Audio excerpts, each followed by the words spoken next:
Assalamu alaikum, welcome to this live stream. May the peace and blessings of God be upon you all.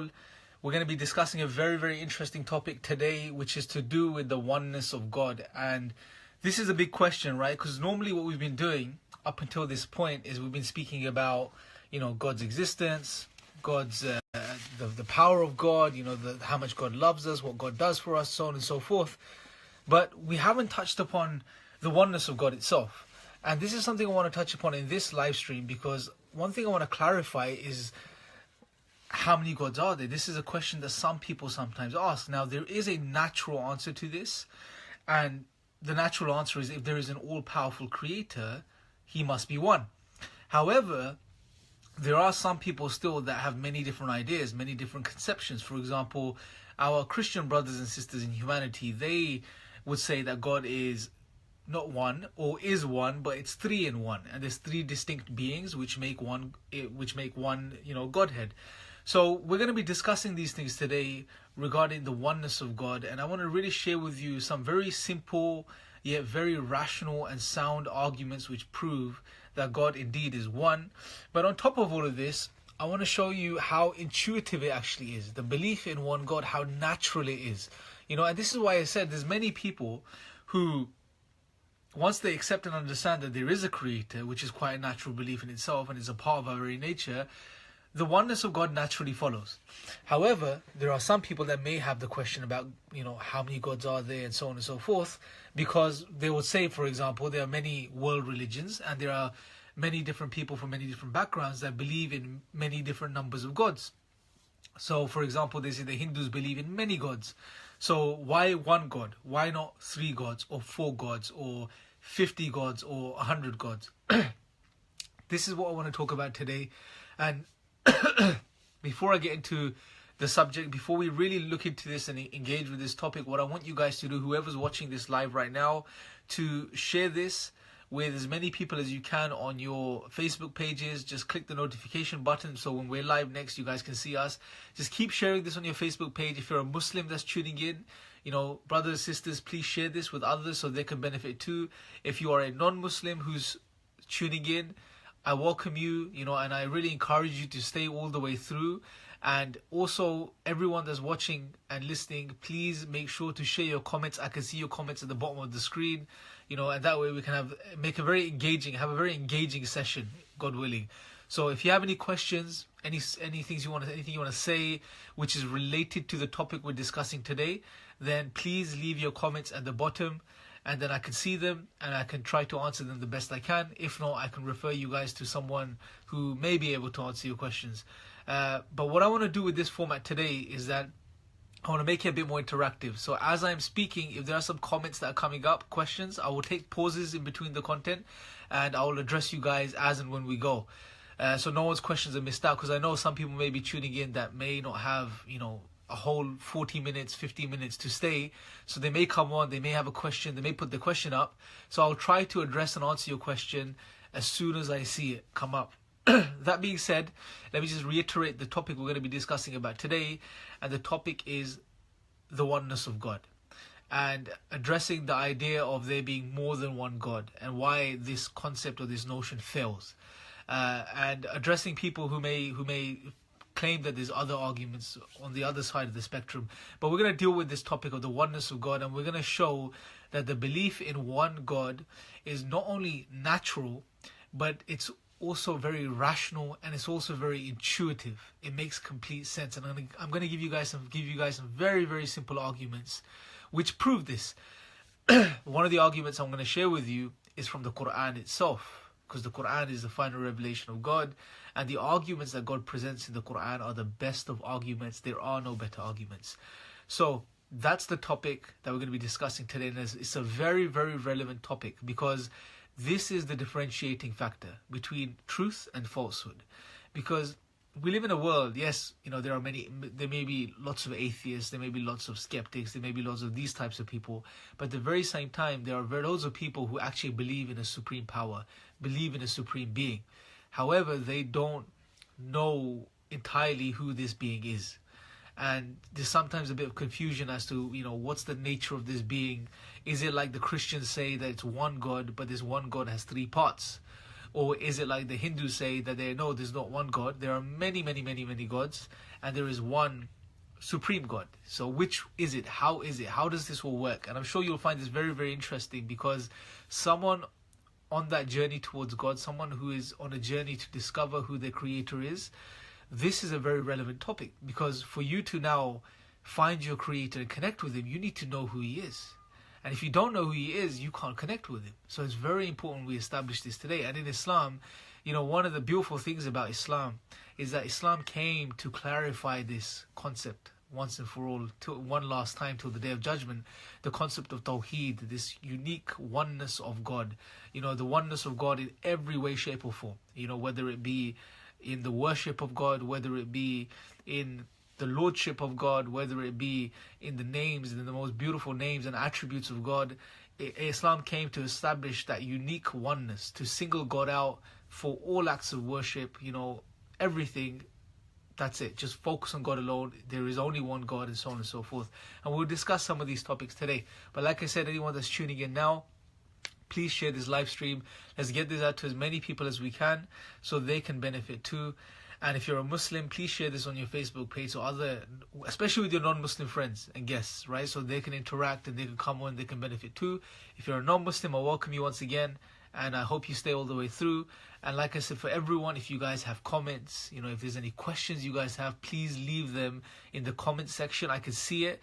And as and when they come, I'll try to answer them, as soon as possible without delaying them till the end. I don't want to leave the comments and questions till the end, because I appreciate some people may want to leave sooner than later. That being said, we'll start officially. We'll start in the name of God. Bismillahir Rahmanir Rahim. The name of God, the most merciful, the excessively merciful, the most compassionate. We start also by saying, Inna alhamdulillah wa salatu wa salamu ala rasulillah.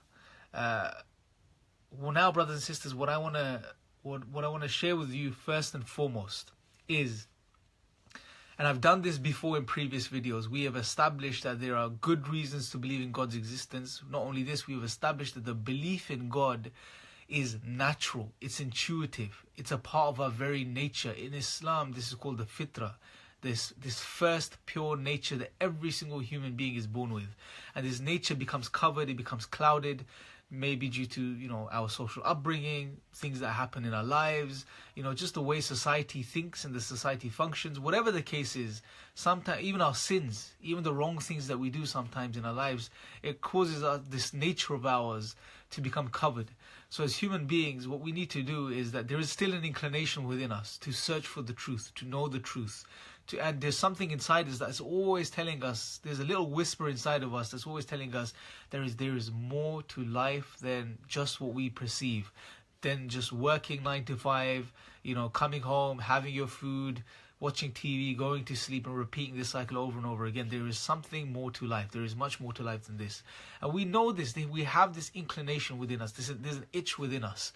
So this drives us. And this itself is a mercy of God, because this drives us on that quest to search for God. And if you haven't watched the previous live streams we've done, I really recommend you guys go and do that, because in the previous live streams, what I've done is I've covered, there's been some episodes where we've discussed the proofs of God's existence. And I believe the one I did about 2 weeks ago was on the simple proofs of God's existence. I shared some very powerful, simple proofs of God's existence, which are very rational, very intuitive. So I really recommend you guys go and see that. Now, if we have reached the point where we understand and we acknowledge that there is a creator, there is a God, there is a supreme being, there is a supreme power, there is something behind everything that exists, everything that came into being, there is a creator, an uncreated cause behind this created world. Now, why would we naturally assume, firstly, that this creator must be uncreated? Well, simply, there's two ways of looking at this. Number one, from an Islamic perspective, we don't believe in a created God. And if you rationally, intuitively evaluate this point, what you would see is that it makes no sense to believe in a created creator, right? Because we may have the universe, and you may say this universe that we live in was created by creator X, for example. And this creator X now was created by creator Y. And this creator Y was created by creator W. And this creator W was created by creator E. And if this went on forever, we wouldn't have creation, because the chain will be never ending. It will be an unending, infinite chain. So there has to be a first cause that brought everything into being.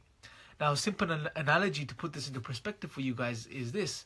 Imagine you finish work one day and you want to go home.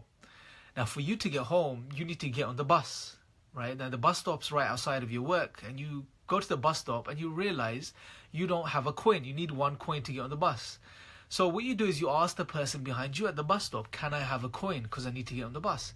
The person behind you says, well, I can give you a coin, but I don't have a coin. I need to get a coin off the person behind me. And then the person behind him says the same thing. I can give you a coin, but I need to get a coin from the person behind me. And if this chain goes on forever, would you ever get on the bus? Would that event of you getting on the bus ever take place? And I'm sure you can work this out. The answer is no. There has to be the first person that gives the coin which finally gets to you and allows you to get on the bus. There has to be that first cause.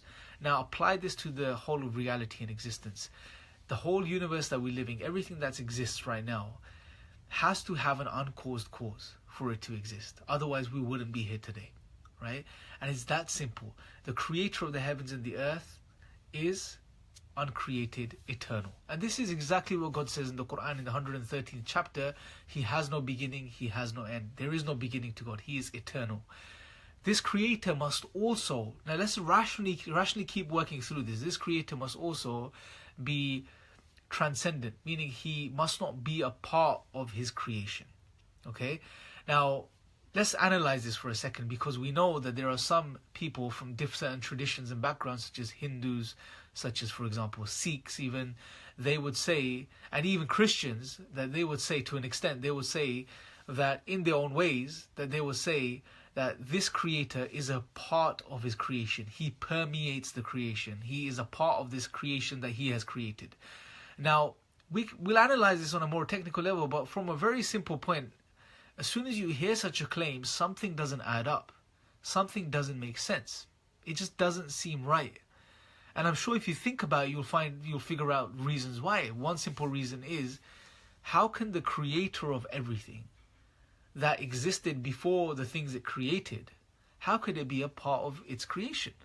It just doesn't make sense, right? And this is the whole point, brothers and sisters and friends, because look, if the creator is eternal, as we've already established, and he created this universe, he created this universe and this physical reality at a particular point. He created it at a particular point. He already existed. And if he created this universe at a particular point, he can't be a part of his creation because he already existed. It's like saying this. I'll give you a very simple analogy. But remember, no analogy applies to God. But just to drive the point home, just to make things a bit more clear, think about it this way.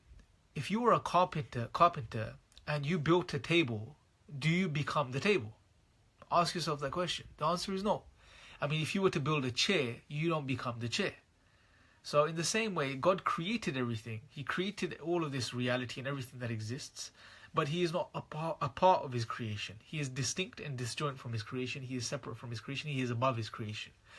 So we've already established that he must be eternal. He must be separate from his creation and above all of his creation. He must also be all-powerful. He must be powerful because if you really think about it, if you look at the entire universe, even just one single atom in the universe, there is immense amounts of power in the universe, and even in one atom. If you were to split an atom, you know what happens. So the one who created this entire universe, the one who created everything that exists, must be all-powerful. It just rationally makes sense. Now, moving on, this creator must also have a will. We don't believe in a mechanical creator. This creator cannot be just this mechanical entity which somehow, like a deistic view, which is that somehow this creator started the motion or created everything and then just forgot about it. It has nothing to do with its creation. The creation is just constantly functioning by itself. This is not true, because the creator God chose to bring this universe into existence. If he chose to bring the universe into existence, choice points towards a will. You have to have a will to choose to do something. So this creator has a will, and it's a personal being. Allah, God, is personal. He has a personal relationship with his creation, his creatures. Or we can have a personal relationship with him. He is in control of all of these things that are taking place. You know, there is no moment within existence that God is not in control of his creation. God is in control of everything at every single moment of its creation. And what's powerful from the Islamic tradition is that there is a clarity that's given to us, which is that this Creator, all power, all might, everything, all life, everything belongs to God. Everything belongs to God. He is in total control of everything, and everything in creation is totally dependent upon God. Right? So there is no power, there is no intrinsic power or strength or might within this creation. There is nothing there. There is nothing there. There is no power within this creation. And this is a very, very liberating concept, as we will discuss later. All power belongs to God. He is the source of all power. He is the ultimate creator. He is the eternal creator, as we've said. He is all powerful. He has a will. He is separate above his creation. He's not a part of his creation. Right? And he is the one that is in control of everything. Now, this idea of God, all of these things that I've just listed to you right now, we've rationally analyzed them. We've rationally thought through each one of these steps. Not only this, what you'll realize if you think about this is that it's quite intuitive as well. It's quite natural to understand this. Once we've established this, however, this does not take away the idea of there being more than one God, what we've done so far. Yes, we've established certain things about this Creator, but we haven't yet said that why one, right? And this is what we're going to discuss now. This is what this whole discussion leads towards now. Now, the first point I said in a very simple way. Let me give you a very simple point first. If you understand that the Creator is all-powerful, and if you understand that this Creator has control of everything, and if you understand that this Creator is eternal, and if you understand that this Creator is not a part of his physical universal creation, he has the ability to do all things. If this is the idea of God that you have now, this true idea of God that you have now in your minds, ask yourself the question, is it natural, is it rational to believe that this Creator is one? Just think about that for a second. And most of you, I assume, would conclude that indeed he is one. You will naturally conclude this.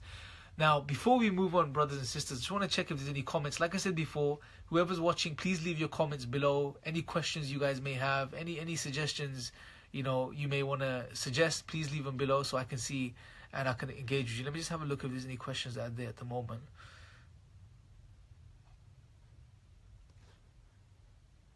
Okay, let's just see.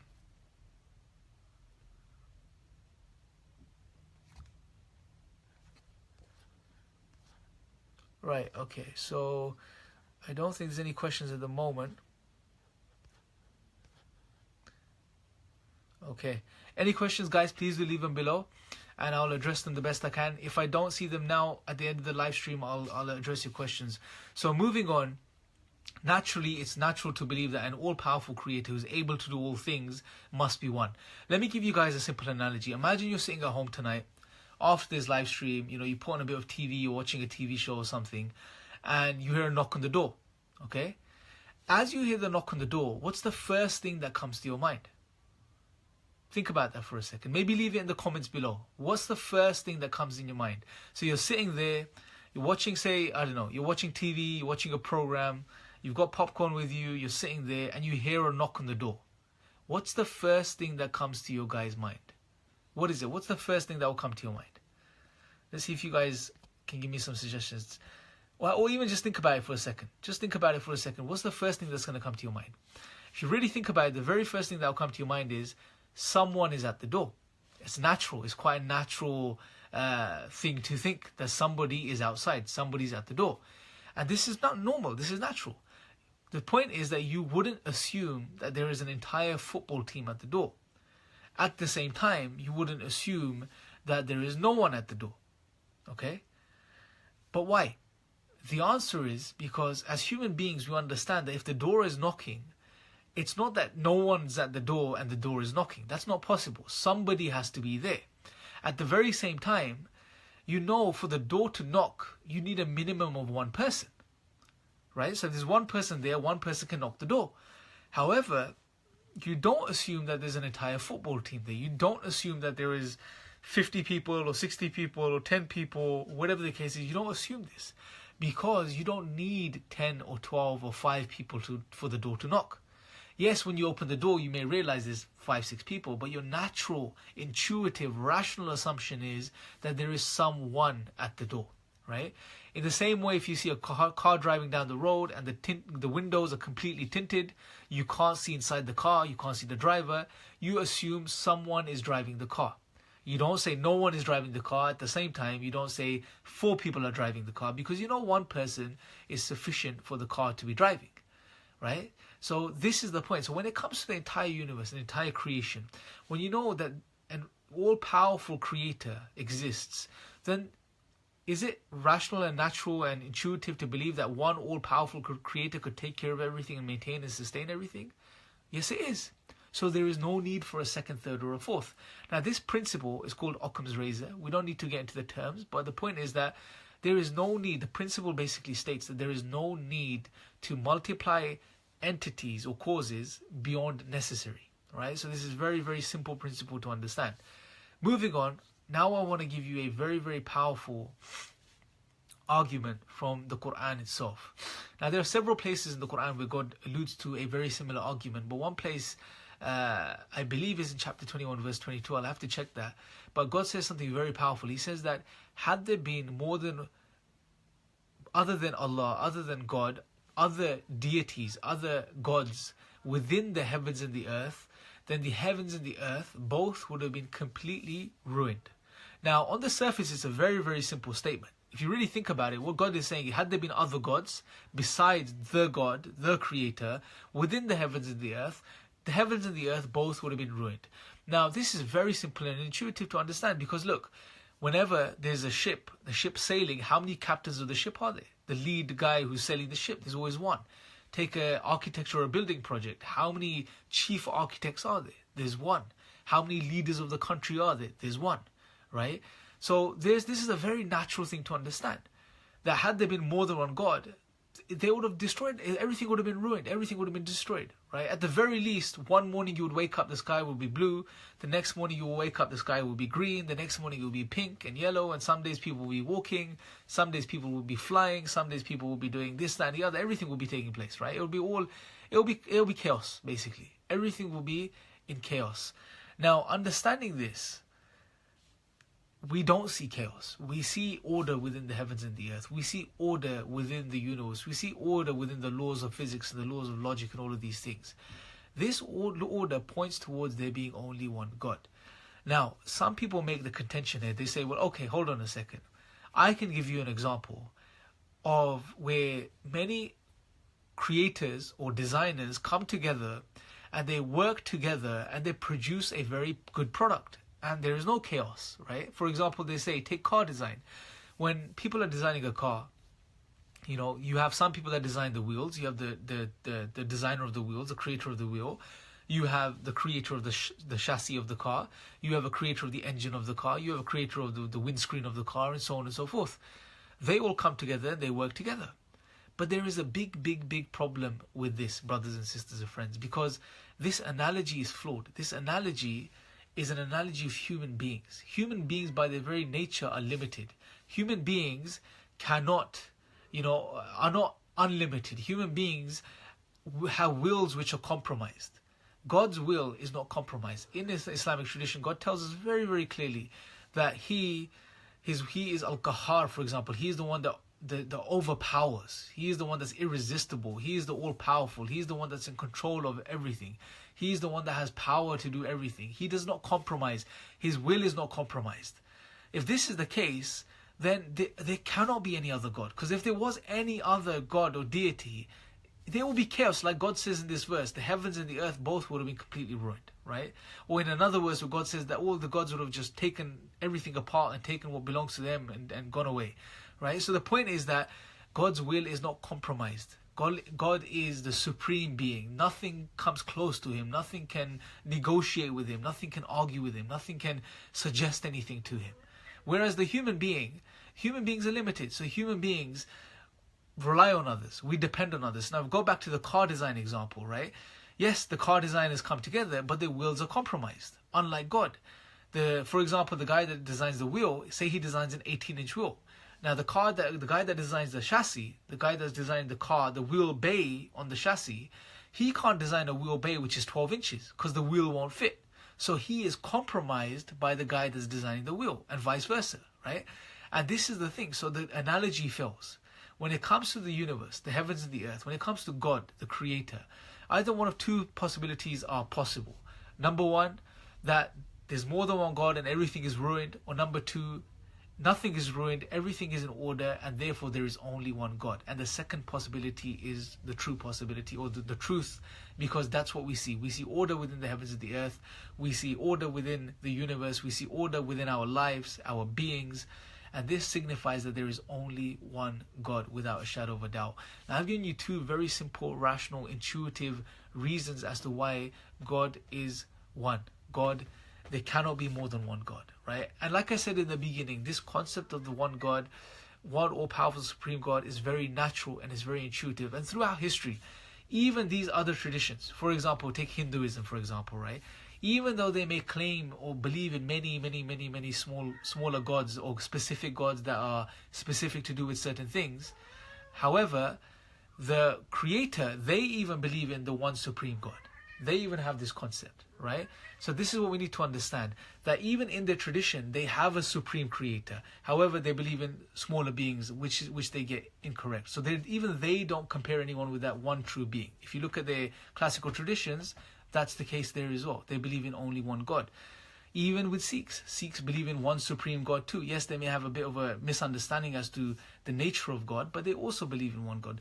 Even in the Christian tradition, and this is very interesting, Christians themselves continuously would say that we believe in one God. They also refer to the Father in heaven. However, certain other doctrines which made it into the Christian tradition, that's where things got messed up, where Paul came along and then made these claims about Jesus and so on and so forth. The key is that the belief in one God is intuitive, it's natural, it's rational, it makes sense, and if you look throughout history, people have always believed in one supreme being, generally speaking, and then they've also maybe believed in other beings or had these distorted ideas. But this is the powerful and beautiful thing about Islam, brothers, sisters, and friends, is that Islam came to remove these misconceptions and once again present God to humanity in a very simple way. God introduced himself again, telling people that he's one, he's uniquely one, he's all-powerful, there is nothing like him, there is nothing comparable to him. He is the one that's created everything. He is the one that's sustaining everything. He is the one that's maintaining everything. He is the one that has power over everything. And he is the one that deserves to be worshipped. So as human beings, what we have to do, brothers and sisters, to conclude, what we have to do is we have to single God out in his lordship, understanding that he is uniquely one. There is nobody or nothing that's comparable to him. He is uniquely one. He is a one you can't break into parts or split into parts. He is a one without a second or a third or a fourth. He is a unique one. Also, we single him out in his worship, understanding that he is the one that created everything. He is the one that sustains everything. He is the one that gives me everything I have. Understanding this, then we have to, as human beings, understand that he is the only one that we worship. We worship nobody else except God alone, right? And we also understand that all of his names and his attributes, the most beautiful names and all of his magnificent attributes, only and uniquely and solely belong to him. There is no other partner in this. There is no one like him. There is, like God says, "Laysa kamithlihi shay" in the Quran. There is absolutely nothing like him. And on this point, I'm going to conclude, brothers, sisters, and friends. What I want you guys to do is please leave your comments below, your questions below. I'm going to stay on after this live stream, try to address some of your questions. I can't see any questions that have come up yet, but I'm sure you guys have left some questions. So as soon as I finish this, I'm going to go through your questions. I'm going to try to answer all of them. And please click the live notification button, so whenever we're live next, you guys can be informed and you guys can come on and you can interact, you can ask us questions, and you can benefit from whatever we're putting out. Also, if you're Muslim, please continue to, subscribe to this, like this Facebook page, share it with others, and let's get this message out to as many people as possible. If anyone is interested in becoming Muslim, please leave your interest below in the comment section below, and we will get back to you. We'll take you through the steps of how you can, take the first steps towards establishing a relationship with your Creator, and towards becoming a Muslim, someone who submits themselves to God. And that's it. Until next time, may the peace and blessings of God be upon you all.